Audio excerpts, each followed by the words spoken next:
네, 사도신경 5번째 시간입니다. 오늘은 예수님의 그 승천과 재림에 대해서 살펴볼 것입니다. 5가 하늘에 올라가신 예수님은 다시 오실 거예요.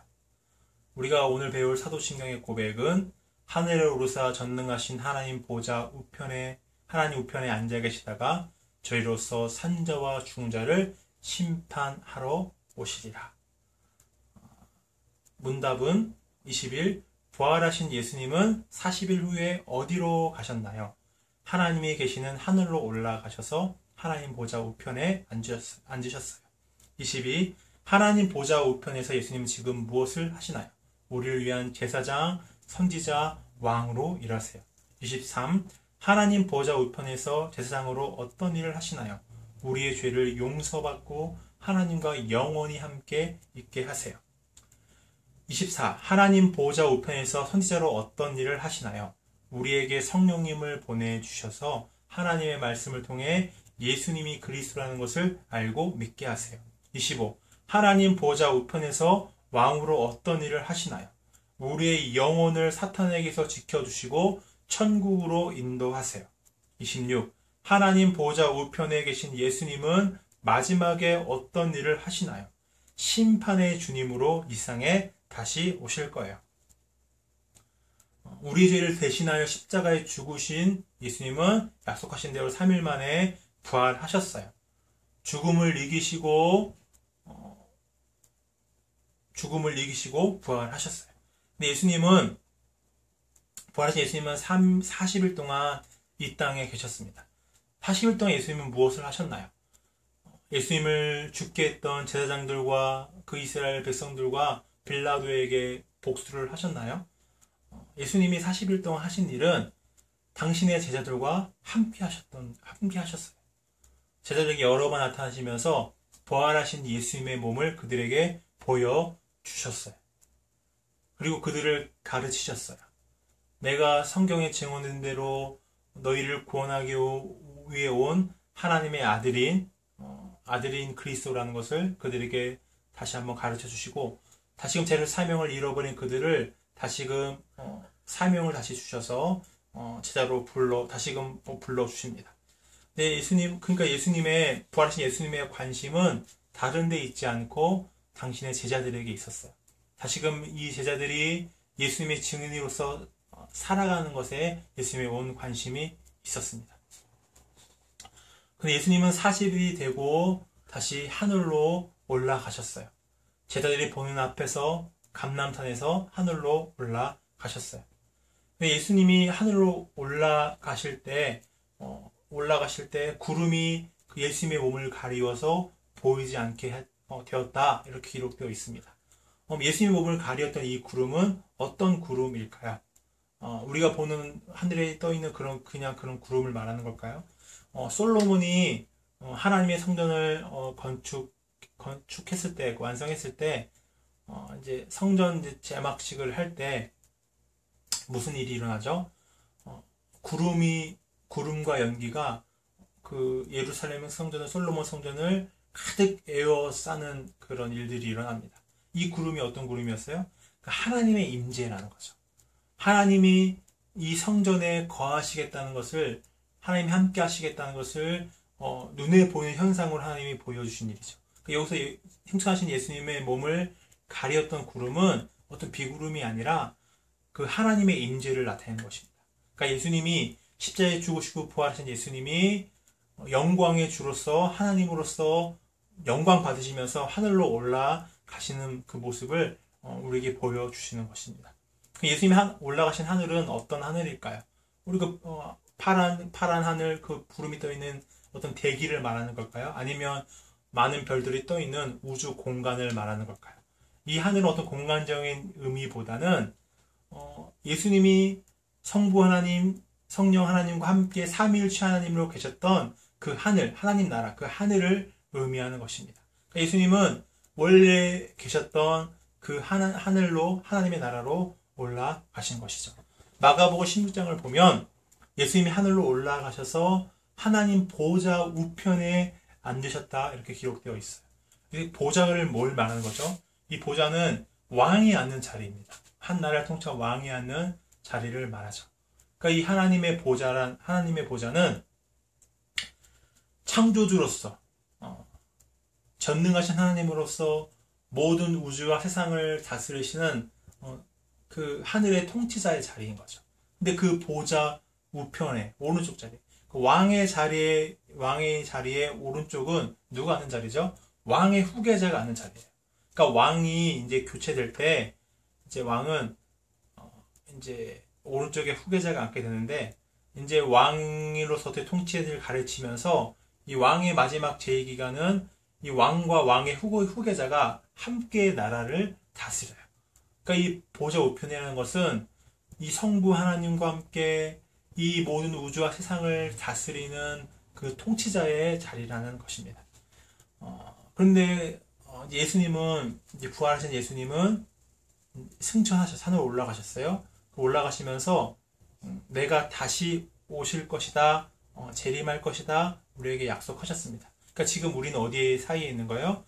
부활하신 예수님의 부활과 예수님의 승천과 그다음에 예수님의 그 재림 사이에 우리는 지금 놓여져 있는 거예요. 그러면 승천하셔서 하나님 보좌 우편에 앉아 계시는 그 예수님은 지금 무엇을 하고 계실까요? 예수님 십자가에 죽으시고 부활하셨으니 이제 아무런 일도 하지 않으실까요? 그게 아니죠. 예수님은 하나님 보좌 우편에 앉으셔서 지금도 우리의 제사장으로서 또 선지자로서 왕으로 일하고 계십니다. 이스라엘은 대제사장이 있죠.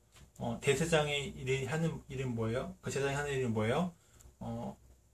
백성들이 가지고 온 제물로 하나님이 정해주신 방법대로 번제와 화목제를 제사를 드려서 이 백성들의 죄를 하나님 앞에서 용서받게 하는 그 일들을, 그 제사 일들, 직무들을 감당했던 사람이죠. 그리고 특히 대제사장은 1년에 한 번 있는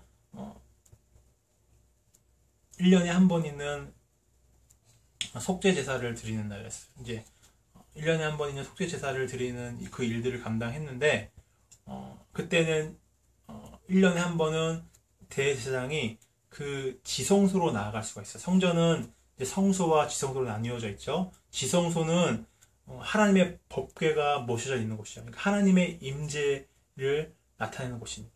근데 거기는 아무도 들어갈 수가 없는데 대제사장만이 1년에 한 번 그 지성소에 들어갈 수 있었어요.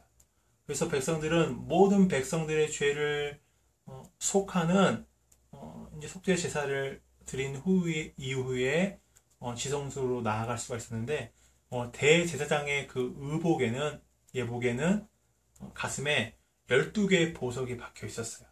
이 12개에 박혀 있는 보석은 뭘 의미할까요? 이스라엘 12지파를 상징해요. 그 보석 하나하나에 이스라엘 12지파의 이름이 하나하나 새겨져 있었어요. 그러니까 이스라엘 대제사장은 이스라엘 모든 백성들을 대표해서 하나님 앞에 나아가는 사람이었다는 거죠. 근데 우리는 죄인으로서 하나님 앞에 나아갈 수가 없었죠. 근데 예수님이 우리의 대제사장으로 오셔서 우리의 죄를 영원히 속하고 용서받는 그 단 한 번의 제사를 예수님이 드리셨어요. 어디서요? 십자가에서요. 그 제사의 제물은 누구였죠? 예수님이 제물이셨어요. 예수님이 우리의 모든 죄를 짊어지는 대신하는 제물이 되셔서 우리의 죄를 과거, 현재, 미래 그 모든 죄를 깨끗게 하는, 용서받는 그 단 한 번의 제사를 드렸다는 거죠. 근데 예수님은 지금도 하나님 보좌 우편에서 우리의 대제사장으로서, 우리의 중보자로서 계신다는 거예요. 예수님이 지금도 하나님 보좌 우편에서 중보자로 계시니까 지금도 우리가 그 예수님의 의를 힘입어서 하나님 앞에 나아갈 수 있다는 거예요.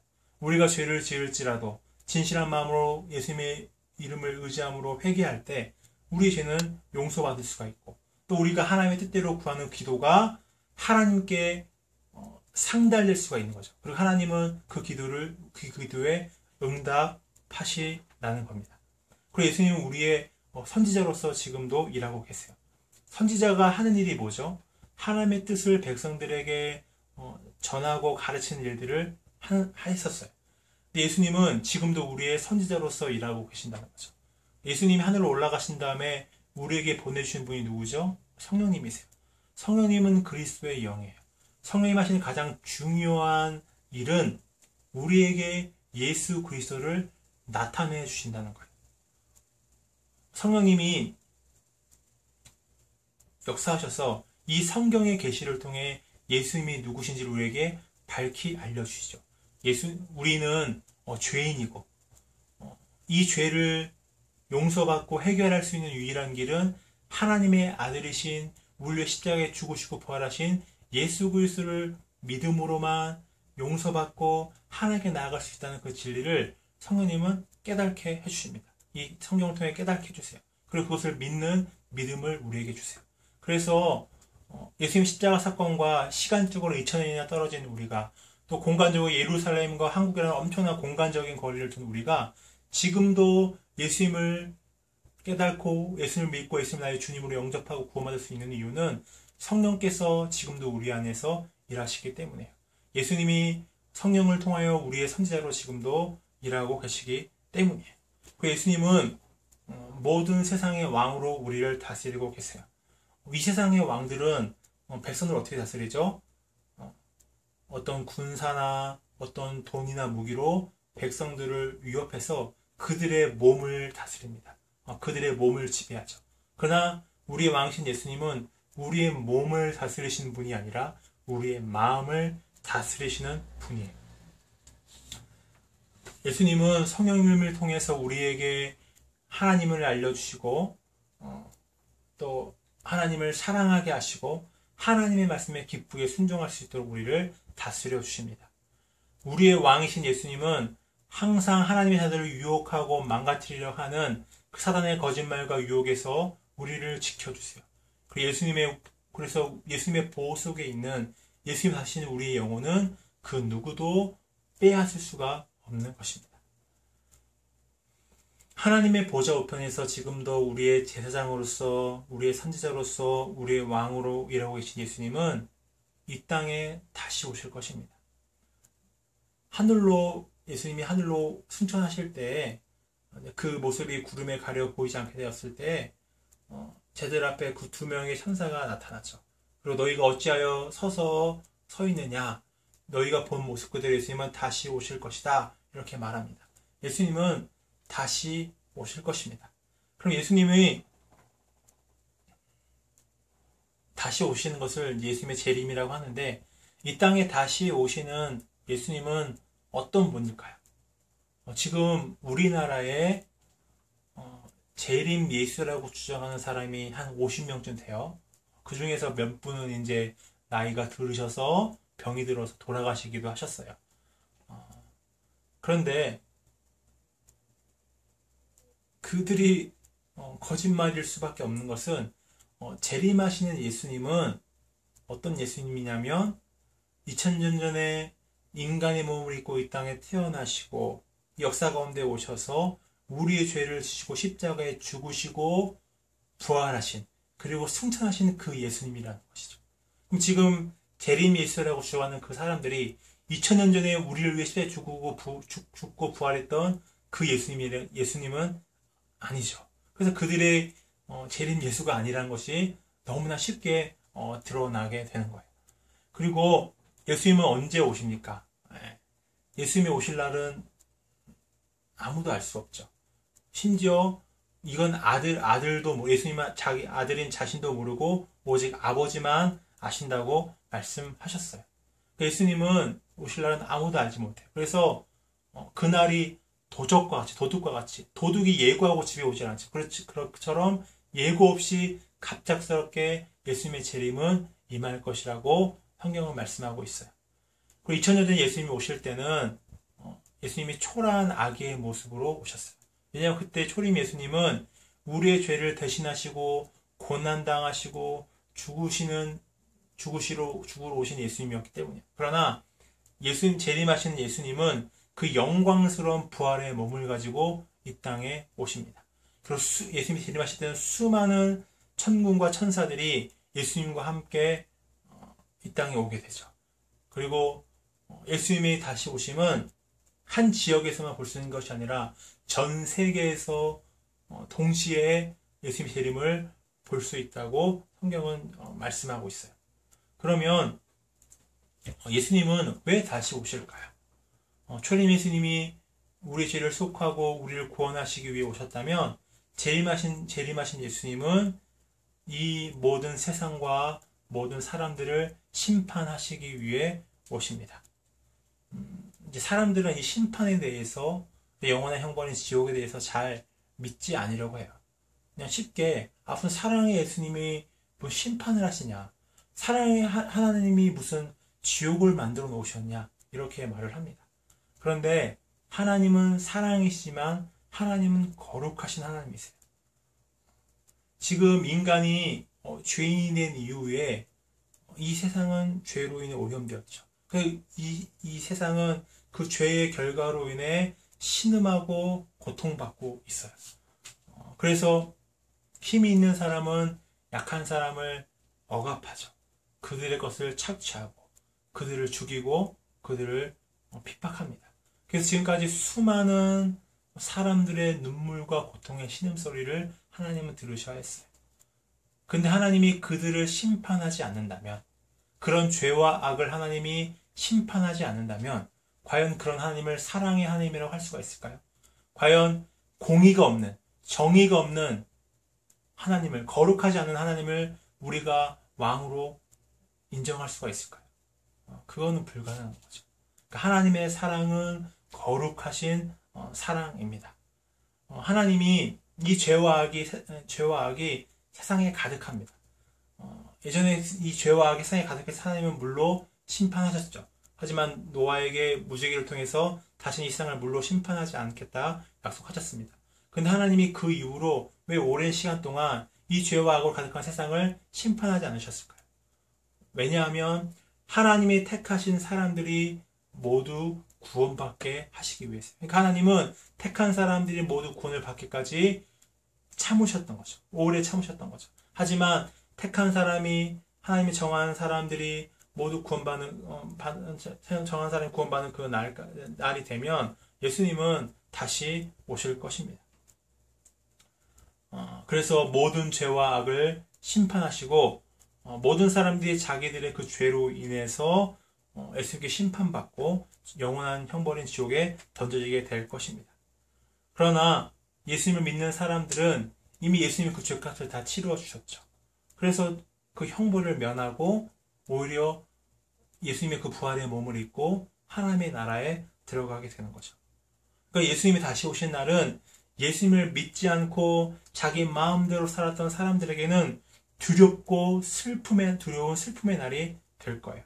그러나 예수님을 믿으며 그 말씀의 기쁨으로 순종했던 자녀들에게는 예수님 다시 오시는 날은 기쁨의 날이고 기다렸던 승리의 날이 되는 것입니다. 예수님은 약속대로 다시 오실 거예요. 비록 예수님이 오시는 것이 더디게 보이지만 이 하나님의 때가 되면 예수님은 반드시 오실 것입니다. 그러나 예수님이 다시 오시는 날은 예수를 믿는 우리들에게는 가장 기쁜 날이 될 거예요. 우리의 모든 슬픔과 고통이 끝나고 그 사랑하는 하나님과 영원히 함께하는 하나님의 나라에 들어가게 될 거예요. 우리는 그 날이 빨리 오기를 기도하며 그 날을 기다려야 되는 거죠. 우리가 이 땅에서 죽을 이 땅에 속한 백성이 아니라 하나님 나라에 들어갈 하나님의 거룩한 백성이라는 것을 기억하고 자신을 거룩하게 지키면서 그 마지막 날을 기다려야 되는 거죠. 사탄의 유혹과 내 안에 있는 죄와 날마다 싸우면서 거룩하게 자신을 지켜나가야 합니다. 매일매일 깨어서 기도하며 예수님의 말씀대로 순종하는 그 깨어있는 삶을 우리는 살아야 하는 거죠. 만약에 우리가 그렇게 거룩하게 자신을 지키며 그 예수님의 재림을 기다리는 그 거룩한 삶을 살아갈 때 우리는 갑작스레 임한 그 예수님의 재림을 우리는 당황하지 않고 두려워하지 않고 기쁘게 예수님을 맞이할 수 있는 것입니다.